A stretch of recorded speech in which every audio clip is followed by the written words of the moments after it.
Sebelumnya, perkenalkan nama saya Didaktus Febrinadae. Di sini saya akan menjelaskan tentang konsep kertas kerja dan apa saja isi yang termasuk dalam kertas kerja tersebut. Yang pertama kita mulai dengan konsep kertas kerja.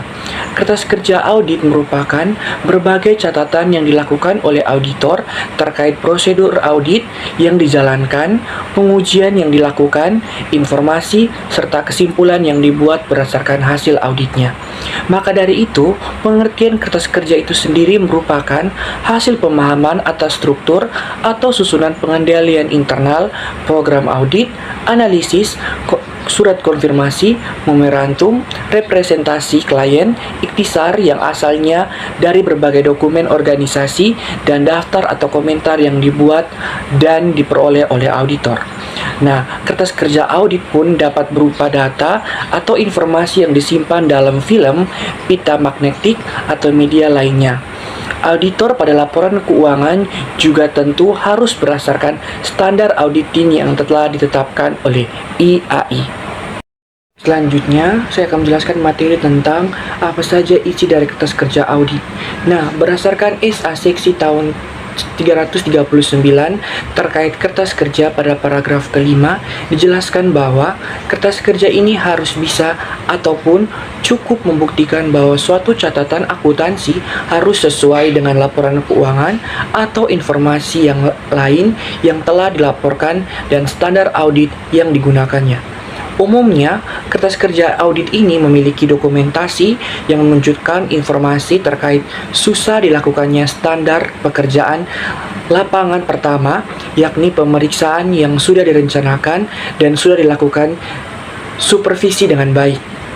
Selain itu, sudah dilakukannya standar pekerjaan lapangan yang kedua, yakni pemahaman yang memadai terkait struktur pengendalian internal agar bisa merencanakan audit dan juga menentukan sifat, saat, dan juga lingkup pengujian yang dilakukan. Terakhir, isi kertas kerja audit juga berisi sudah dilakukannya standar pekerjaan lapangan ketika, yakni bukti audit yang diperoleh, prosedur audit yang sudah ditetapkan, dan pengujian pun sudah dilakukan yang nantinya memberikan bukti yang cukup kompeten sesuai dengan suatu acuan untuk menyatakan pendapatan atas laporan keuangan sebelumnya sesudah diaudit. Baik, adapun tujuan pembuatan kertas kerja audit. Nah, ada beberapa tujuan dibuatnya kertas kerja audit. Beberapa di antaranya, yang pertama, mendukung pendapatan auditor atas laporan keuangan yang diauditnya. Nah, standar pekerjaan yang ada pada poin ketiga tadi, setiap auditor harus memperoleh bukti kompeten yang cukup agar bisa dijadikan sebagai patokan dalam menyatakan pendapatan atas laporan keuangan yang diaudit di dalam laporannya. Nah, kertas kerja audit itu digunakan oleh pihak auditor agar bisa mendukung pendapatan yang disampaikannya dan juga sebagai bukti bahwa auditor sudah melakukan audit yang sudah memadai. Yang kedua, memperkuat berbagai kesimpulan auditor di kompetensi auditnya. Di masa depan, jika ditentukan ada pihak yang melakukan penjelasan terkait kesimpulan ataupun pertimbangan yang dibuat oleh auditor dalam proses audit yang dilakukannya, maka pihak auditor bisa memeriksa kembali kertas kerja yang sebelumnya sudah dibuat dalam auditornya. Yang ketiga,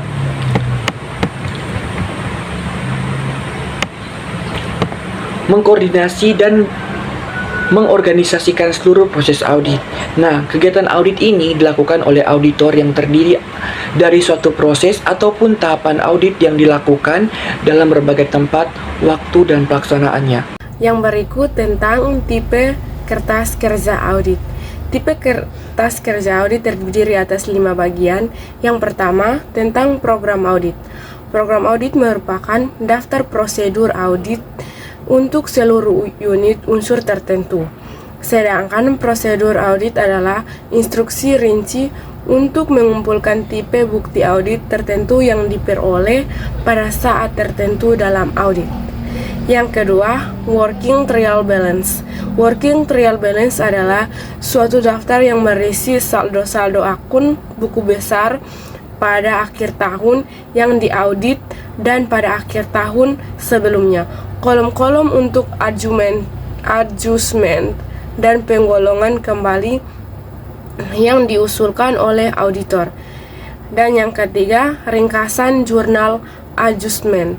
Dalam proses auditnya, auditor mungkin menemukan kekeliruan dalam laporan keuangan dan catatan akuntansi kliennya.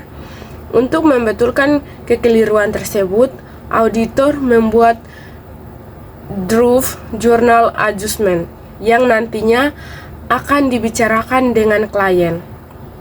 Yang keempat, schedule utama.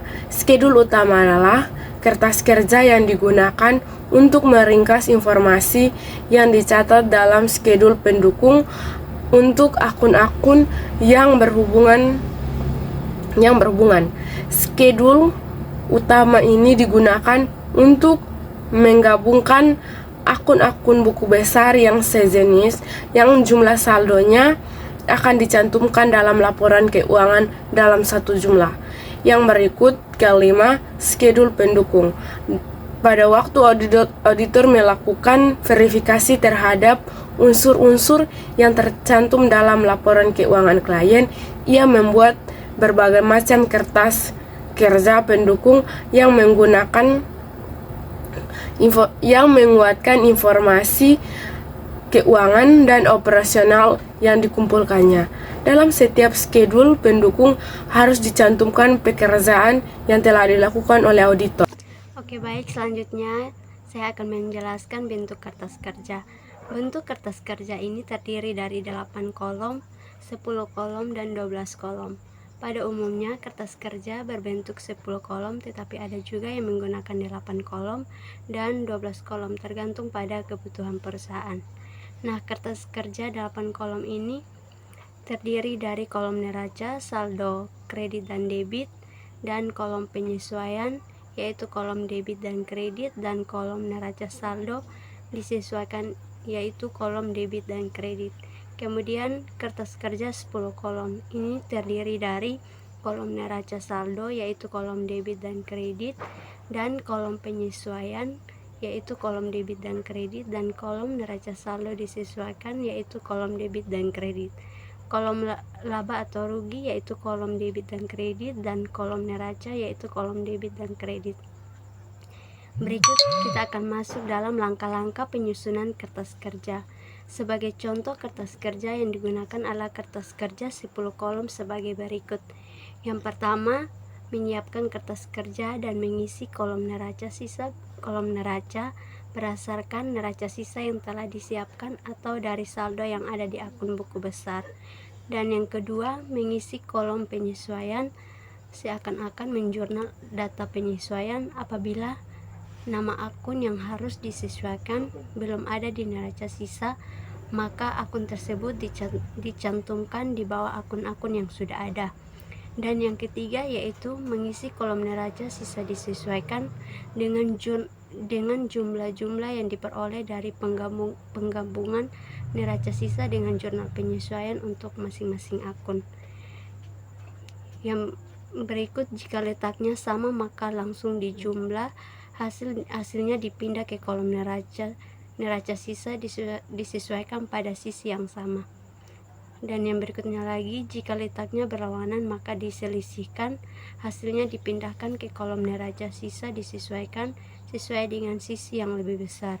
Yang keempat yaitu memindahkan jumlah-jumlah pada neraca sisa disesuaikan ke kolom laba rugi atau neraca pada sisa yang sama dengan cara yaitu yang pertama, untuk akun real yaitu aktiva, kewajiban, dan ekuitas termasuk prive dipindahkan ke kolom neraca. Yang berikut untuk akun nominal yaitu pendapatan dan beban dipindahkan ke kolom laba rugi. Yang kelima, menjumlahkan angka-angka dalam kolom laba rugi, kemudian menuliskan selisih antara jumlah debit dan kredit di sisi jumlah yang lebih kecil sehingga jumlah debit dan kredit itu sama. Yang keenam, menuliskan kata laba bersih atau rugi bersih ke dalam kolom akun dengan ketentuan sebagai berikut, yaitu yang pertama, jika jumlah debit lebih besar daripada jumlah kredit sehingga selisihnya dituliskan di kredit, berarti itu disebut rugi bersih. Sedangkan yang kedua, jika jumlah kredit lebih besar daripada jumlah debit sehingga selisihnya ditulis di debit, berarti itu disebut laba bersih. Yang ketujuh, memindahkan laba rugi bersih ke kolom neraca pada sisa yang berlawanan. Yang kedelapan, menjumlahkan kolom neraca sehingga jumlah debit dan kredit itu menjadi sama. Kemudian seluruh hasil penjumlahan yang ada di kertas kerja diberi garis 2. Lalu saya akan memberikan materi yang berikut, yaitu membuat kertas kerja pemeriksaan audit. Dalam membuat kertas kerja pemeriksaan audit, terdapat beberapa kriteria dalam pembuatan kertas kerja pemeriksaan audit, yaitu yang pertama, kertas kerja pemeriksaan harus mempunyai tujuan. Yang kedua, harus dicegah menulis kembali kertas kerja pemeriksaan sebab banyak kerugiannya. Yang ketiga, dalam kertas kerja pemeriksaan harus dijelaskan prosedur audit, apa yang dilakukan dengan menggunakan audit tick mark. Yang keempat, kertas kerja pemeriksaan harus diindeks atau cross index.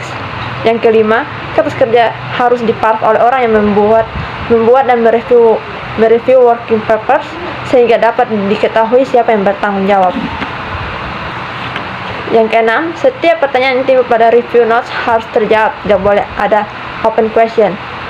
Pada kertas kerja pemeriksaan harus dicantumkan beberapa sifat, yaitu sifat dari perkiraan yang diperiksa dan prosedur pemeriksaan yang dilakukan, dan kesimpulan mengenai kelayakan perkiraan yang diperiksa.